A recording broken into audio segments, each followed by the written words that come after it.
Dharan उपमहानगरपालिकाको ward number 2 र 3 मा पर्ने माछाभौडीको स्वरूप फेरिने क्रममा सुन्दर पार्क निर्माण हुँदैछ। पार्क निर्माणको कार्य अझै पनि बाँकी छ, तर निर्माण सम्पन्न हुनु अगाडि नै यो पार्कमा चर्चा र प्रशंसा हुन थालिसकेको छन्। यसै दौरान पुस 20 गते सोमबारको दिन धरान सहर स्थापना दिवस अर्थात् धरान डे मनाउने क्रममा यस निर्माणाधीन पार्कमा वार्ड नम्बर 2 र 3 ले गरेको संयुक्त कार्यक्रम कविता तथा चित्रकला कार्यशाला आयोजना गरेका थिए। उपप्रमुख मन्जु भण्डारी सुवेदीको प्रमुख आतिथ्यमा सोमबार निर्माणाधीन पार्क क्षेत्रमा चित्रकला कार्यशाला तथा कविता वाचन कार्यक्रम आयोजना साथै पार्क वृक्षारोपण गरेको थियो। कार्यक्रममा पूर्वका विभिन्न जिल्लाबाट साहित्यकार र चित्रकारहरूको जमघट भएको थियो। निर्माण कार्य सम्पन्न नहुँदै यो पार्कले आफ्नो महत्त्व दर्शाएको छ। यो पार्कको उत्तरपट्टिको क्षेत्रलाई डबलीको रूपमा उपयोग गर्ने अवधारणा स्थानीयले बताएका छन्, जहाँ यसरी नै विभिन्न साहित्यिक गोष्ठीहरू कार्यक्रमहरू आयोजना गर्न सकिनेछन्।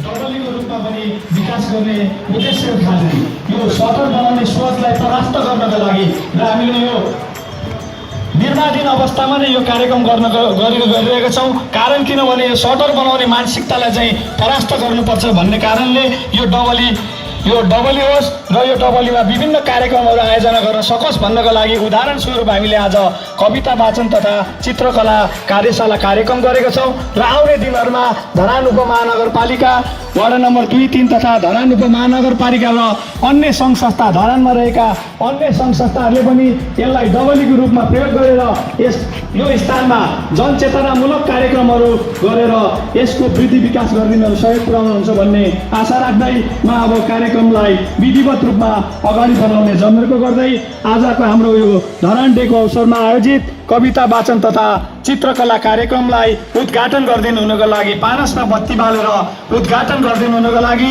यस कार्यक्रमका प्रमुख अतिथि धरान उपमहानगरपालिकाका कार्यवाहक मेयर मन्जु भण्डारी सुवेदीज्यूलाई र वडा अध्यक्षज्यू दुईटै अध्यक्षज्यूहरूलाई पनि साथ दिनु हुनको लागि म हार्दिक अनुरोध गर्दछु।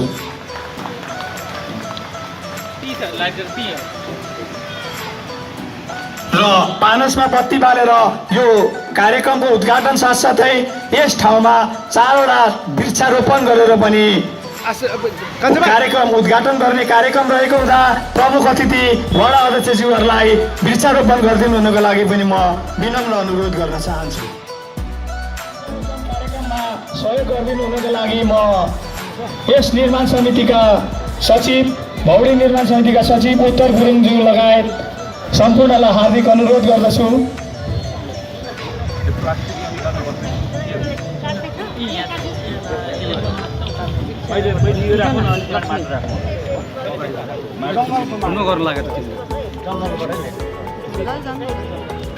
त्यो नहल्लाइकन छट्टै लगाएर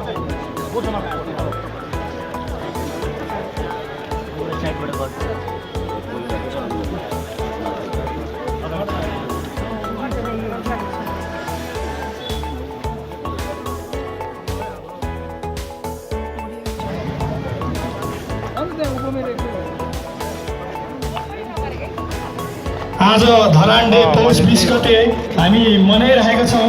1958 विक्रम सम्वत 1958 सालमा चन्द्र शमशेर जङ्गबहादुर राणा प्रधानमन्त्री हुँदा धरानको जङ्गल हडानी गरेर पुरानो बजार स्थापना गरे पश्चात 2057 साल पुस 20 गते धरान उपमहानगरपालिकाले सद्वार्षिक कार्यक्रम आयोजना गर्दाखेरि पुस 20 गते परेको हुँदा धरान डे चाहिँ हरेक 20 गते पौष 20 गते मनाउने 2057 सालदेखि चालन भएको हुँदा आज हामी पौष 20 गते धरान डे मनाइरहेका छौँ र अहिले प्रमुख अतिथि अध्यक्षज्यू लगायतहरूले वृक्षारोपण गरेर यो धरान डेको अवसरमा आयोजित कार्यक्रमहरूको उद्घाटन गर्दै हुनुहुन्छ।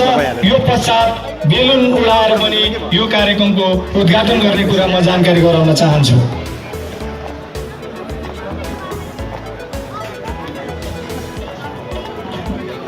र अहिले यो डबलीको वरिपरि तपाईँहरूले जुन यो फुल देखिराख्नु भएको छ सौन्दर्य फुल, यो क्यामेलिया नर्सरी धरान 7 धारा आज हामीलाई प्राप्त भएको छ। उहाँ राजेश कुमार राई लगायत क्यामेला नर्सरी परिवारलाई पनि म वडा कार्यालय धरान उपमहानगरपालिकाको तर्फबाट हार्दिक धन्यवाद ज्ञापन गर्न चाहन्छु। आज यो जुन फुल यहाँ देखिराख्नु भएको छ तपाईँहरूले यो क्यामेला नर्सरी धरान 7 शान्तिपथद्वारा आज हामीलाई सहयोग प्राप्त भएको हो।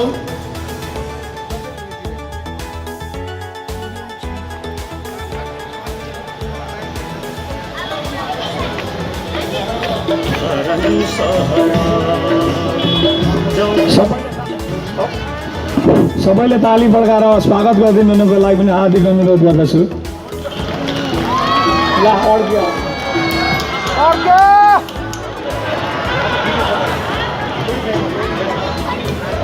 धन्यवाद छ प्रमुख अतिथि तथा अध्यक्षज्यू लगायत सम्पूर्ण अतिथिज्यूहरूलाई।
त्यसको त्यो उपस्थिति हामी माझमा छ। म यहाँहरूलाई अवगत गराउन चाहन्छु र म कार्यक्रमलाई ढिलो नगरिकन कविता जुत्ता। जहिले पनि तँलाई खोलेर बाहिर राख्छु र ढोकाबाट भित्र पस्छु म अरू सरह। जहिले पनि तँलाई खोलेर बाहिर राख्छु र ढोकाबाट भित्र पस्छु म अरू सरह। ओइ जुत्ता, तँलाई थाहा छ यो ढोकाभित्र के हुन्छ? अरे यार, तँलाई के थाहा यहाँभित्र के हुँदैन र के हुन्छ? तँलाई त ढोका बाहिर पर्खिराख्नुपर्छ भन्ने थाहा छ। निस्किएपछि भित्रबाट मान्छेहरू बोकेर हिँड्नुपर्छ यो थाहा छ। तँ यति इमान्दार छस् कि इमान्दारीकै कारण तँलाई भित्र पस्न निषेध छ। Thank you. मेरो कविताको शीर्षक छ स्वप्न आसक्ति। त्यो बाटोभरि टक्र्याक टुक्रुक बसेका खण्डहर जस्तै रहरहरूको रहर सङ्गालेर, त्यो बाटोभरि टक्र्याक टुक्रुक बसेका खण्डहर जस्तै रहरहरूको रहर सङ्गालेर, भोगको बदलामा सिङ्गो सन्तोष लिएर, आस्थाको बदलामा गोल मस्तिष्क बोकेर, कागजमा कोरिएको एउटा टिठलाग्दो भविष्य साथ लिएर म यो बाटोमा आइपुगेको छु। यहाँ मलाई चारैतिरबाट आइरहेका आवाजहरू साह्रै उच्चाट लाग्दा लागिरहेछन्। विवेकबाट लखेटिएका यत्नहरू, तर्कबाट प्रतिस्थापित प्रकृति, मोहबाट उत्पन्न विकार व्यवहार झट्ट हेर्दा सगरमाथा झैँ उचा देखिरहेछन्। फुलहरूको स्पर्शमै पनि भयानक आँधीको सामना गर्दै रक्तम्य चेतना बोकेर म एउटा यस्तो आसक्ति पालिरहेछु, यो स्वार्थ नामक विषको अन्त्य भएको हेर्ने। जसरी कुनै भयानक तर शानदार नियात्रा सपनामा अकस्मात बाटोहरूको अन्त्य हुने गर्छ। धन्यवाद, नमस्कार। म सिधै गजल यसरी सुरु गर्छु। सिङ्गो घर रहेछ जीवन आशाहरूको, सिङ्गो घर रहेछ जीवन आशाहरूको, न रित हुन्छ न अवधि तमासाहरूको, सिङ्गो घर रहेछ जीवन आशाहरूको। बग्नु छ पलायन नदीहरू जस्तै गरी, बग्नु छ पलायन नदीहरू जस्तै गरी, जोड्नु छ श्रृङ्खला परिभाषाहरूको, न रित हुन्छ न अवधि तमासाहरूको, सिङ्गो घर रहेछ जीवन आशाहरूको। कसैलाई उपहारमा खुसी दिनु छ मैले, कसैलाई उपहारमा खुसी दिनु छ मैले, पर्खेर बसेका थुप्रै अभिलाषाहरूको, जोड्नु छ श्रृङ्खला परिभाषाहरूको। सोध्न सक्दिन याद बोकेर हाँस्नेहरूलाई, सोध्न सक्दिन याद बोकेर हाँस्नेहरूलाई, कति दरार छ मनभित्र गुनासाहरूको, न रित हुन्छ न अवधि तमासाहरूको। पर्खेर बसेका थुप्रै अभिलाषाहरूको, हो गाउँघरतिर पनि खुसी छैन यति बेला, हो गाउँघरतिर पनि खुसी छैन यति बेला, मात्रै पर्खाल खडा छ निराशाहरूको, सिङ्गो घर रहेछ जीवन आशाहरूको, न रित हुन्छ न अवधि तमासाहरूको। हस्त, धन्यवाद। मन्दिर र चिहान अर्थात् चिहान र मन्दिर। मानिस मर्यो जसरी सायद कुनै एक दिन ईश्वर पनि मर्यो त्यसरी नै। मानिस मरेपछि मानिस नरही लास भए चाहिँ ईश्वर पनि मरेपछि ईश्वर नरही पत्थर भयो। बहदै गरेको हावा फोक्सोमा हरायो र लास भयो, बहदै गरेको हावा फोक्सोमा हराएर लास भयो।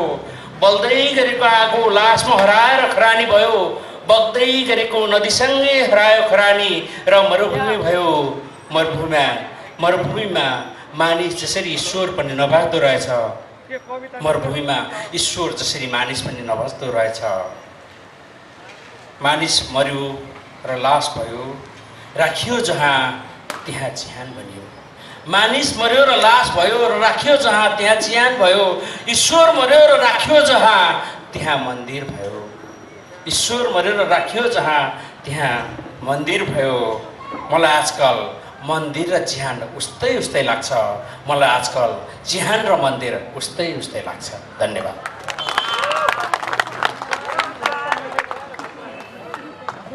धेरै धेरै धन्यवाद मिसज्यू।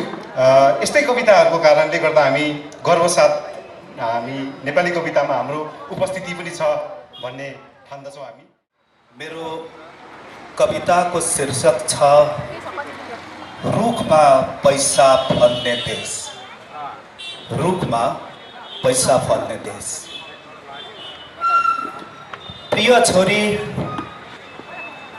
छोरी अचानोमा दुई फ्याक पारेर तिम्रो आमा र मेरो धड्कन ओठमा निकै बेर आँसु पिउँदै रुखमा पैसा फल्ने देश फकाएर फुलाएर पठाउने बाबु मै हुँ। रुखमा पैसा फल्ने देश फकाएर फुलाएर पठाउने बाबु मै हुँ। आज सपनाहरूको हिम नदीमा तिम्रो आमा र म किनारा बाँचिरहेछौँ। पन्छाउँदै हिउँका टुक्राहरू त्यो सानो मुटुले अहिलेसम्ममा रुखमा पैसा कति टिप्यौ छोरी। यो मुटुको धड्कनले, यो आँखाको आँसुले हिसाब निकाल्न नसक्दो रहेछ। आजकल यो बेहिसाबको जिन्दगी बोकेर प्राय साँझतिर उहिले तिमीले रोपेर गएको सानो रुखमा पानी हाल्दै तिमीलाई सम्झिरहेछु छोरी। म त्यही बाबु हुँ जसले तिमीलाई फकाई फुलाई रुखमा पैसा फल्ने देश पठाएको हो।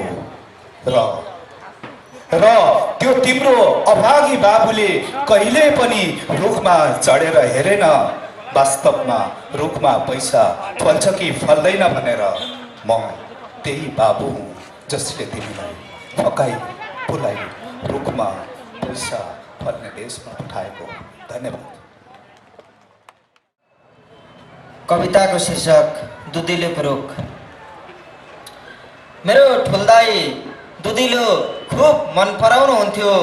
हरेक दिन घाँस चार्ने बहानामा दुधिलोको टुप्पोसम्म पुग्नुहुन्थ्यो। दाई रुखबाट झरेपछि म दाईको काँधमा चढ्थेँ। काँधमा चढ्दा दुधिलोको रुखभन्दा अग्लो हुन्थ्यो मेरो उचाइ। दाईलाई हेर्दा पहाडभन्दा विशाल लाग्थ्यो दाईको छाती। आकाशभन्दा अग्लो लाग्थ्यो दाईको शिर। माटो जस्तै कोमल लाग्थ्यो दाईको पैताला। धरती जस्तै चौडा थियो दाईको हृदय। एक दिन दाई परदेश जानुभयो। दुधिलेको रुख र म एक्लै भयौँ।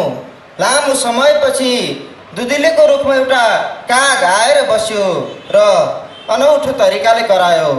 शुभ बोल ठाउँसरी बस भन्नुहुन्थ्यो बा। शुभ बोल ठाउँसरी बस भन्नुहुन्थ्यो बा। बाको भाषा बुझे झैँ काग उडेर सिमलको हाँगामा बस्यो। अहिले दुधिलोको रुख सुक्दै गएको छ। आज दाई परदेश गएको वर्षौँपछि हुलाकीले चिठी ल्यायो जसमा लेखिएको थियो दुधिलोको रुख ढल्यो। Thank you so much. चुलोमा आगो बल्न छाडेपछि मैले बाध्य भएर मेरा नानीहरूलाई पिठो भिजाएर मुस्नका लागि आँसु खसाल्न बाध्य पारेकी हुँ। चुलोमा खरानी समेत चलाएपछि मैले बाध्य भएर उसँग उसकै बिस्तारा तताउन बाध्य भएकी हुँ। दिनको 10 मिनट 10 जनालाई मैले गलाएर स्खलित बनाएपछि मेरो घरको चुलो बाल्न थालेकी छु। मेरा साना नानीहरूको पेट भर्न थालेकी छु।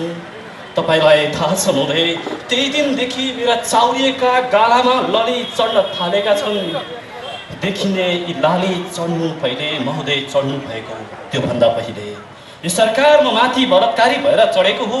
पोहोर साल विक्षिप्त त्यो घटनाको उमेर 18, मेरो छोरीको उमेर 17 मात्र नागरिक भएको सप्रमाण नागरिकता दिँदा त्यही सरकारले मेरी छोरीको नागरिकतामा पिताको नाम खाली छोड्यो, तर डरायो नेपाल सरकार लेख्न, कारण उही सरकारको हाकिम। अचेल मेरा नानीहरूको भोको पेट भरिए, ओसेको चुलो पुनः हुर बल्न थाले। त्यही दिनदेखि महोदयहरूको प्यास मेटिए, हाकिमदेखि कर्मचारी धेरैको यौवनको प्यास मेटिए। त्यही सुन्दरी, त्यही कसैकी आमा अन्जानमा थाहा नपाई छुट्टै धुलमिल छवि बनाइरहेकी छ। आज उनीको नाम परिवर्तन भएको छ। हो, आज उनको नाम बेस्या भएको छ। चुलोमा आगो बल्न छोड्नु अघि, मेरा साना नानीहरूको भोकले थुक्निनु अघि, खरानीलाई कोट्याउन फु गरेर मेरा गाला चाउरी पर्नु अघि महोदय सायद कुनै कोठीमा अर्धनग्न भइसन्थ्यो। हो, वा भनौँ म जस्तै शरीर व्यवसायीको परिवर्तन नाम बेस्या राख्ने योजनामा हुनुहुन्थ्यो। महोदय धन्यवाद। मेरो कविताको शीर्षक छ मेरो श्रीमतीलाई मारिदे। स्वीकार होला, तिम्रो कचकच जति नै कडा भए पनि, तिम्रो कचकच जति नै कडा भए पनि मलाई त्यही आवाज कहिले चाहिँ लाग्छ, त्यही पनि हे भगवान् तिमीसँग पक्कै शक्ति छ भने मेरो श्रीमतीलाई मारिदे।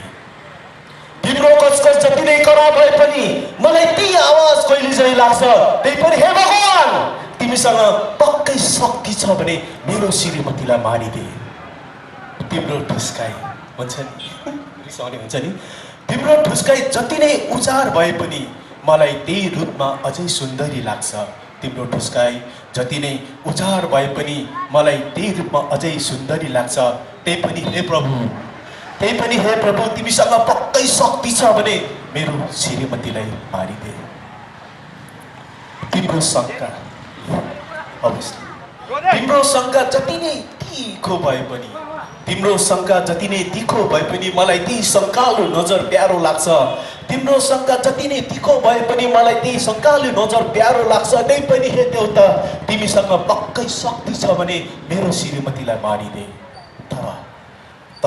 तर हे ईश्वर बिन्ती छ तिमीलाई मेरो, तर हे ईश्वर बिन्ती छ तिमीलाई मेरो अहिले होइन बुढेसकालमा मारिदे।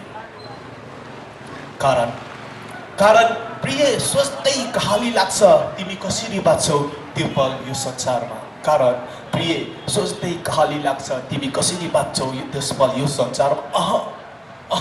म त सोच्न सक्दिनँ तिम्रा दुःखहरू, म त सोच्न सक्दिनँ तिम्रा दुःखहरू भो, म त सोच्न सक्दिनँ तिम्रा कष्टहरू। बरु आऊ मेरो काखमा हँसिलो मुस्कान छर्दै मलाई बिदा देऊ। बरु आऊ मेरो काखमा हँसिलो मुस्कान छर्दै मलाई बिदा देऊ। बरु आऊ मेरो अङ्गालोमा अर्को जन्ममा भेट्ने बाचा गर्दै जाऊ। बरु आऊ मेरो अङ्गालोमा अर्को जन्ममा भेट्ने बाचा गर्दै जाऊ। तसर्थ हे परमात्मा तिमीलाई आदेश छ मेरो, तसर्थ हे परमात्मा तिमीलाई आदेश छ मेरो। त्यति बेला मभन्दा पहिला मेरो श्रीमतीलाई मारिदे। त्यति बेला मभन्दा पहिला मेरो श्रीमतीलाई मारिदे। रक्स, थ्याङ्क यू।